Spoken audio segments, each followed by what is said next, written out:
तर अनेक नद्या नाले तुडुंब भरून वाहत आहेत। आढावा घेऊया टॉप 9 बातम्यांमधून। बेडच्या आष्टी तालुक्यातील कडी नदीला पूर, अनेक घरं, मंदिरांसह शेतीपिकं पुराच्या विळख्यात सापडली। पुराचं पाणी शेतात शिरल्यानं पिकांचं मोठं नुकसान।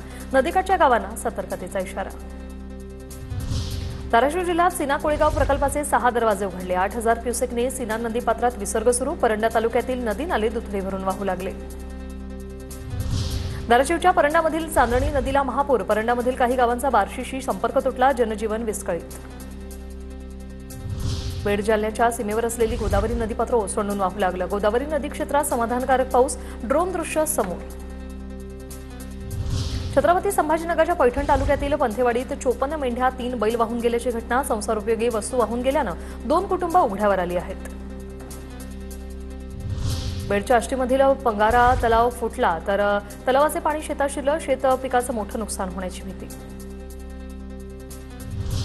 बीड आणि जालना परिसरात 4 दिवसांपासून मुसळधार पाऊस। गोदावरी नदीला पूर। मराठवाड्यातील शेतीच्या पाण्याचा प्रश्न आता मिटला। धाराशिव जिल्ह्यात सीना कोळेगाव प्रकल्पाचे 6 दरवाजे उघडले। 8000 क्युसेकने सीना नदीपात्रात विसर्ग सुरू। परंडा तालुक्यातील नदी नाले दुथडी भरून वाहू लागले। अहिल्यानगरच्या मिडसावंगी गावातील किना नदीला पूर। पैठण पंढरपूर पालखी मार्ग आता पाण्याखाली। नदीकाठच्या शेतीचं मोठ्या प्रमाणात नुकसान।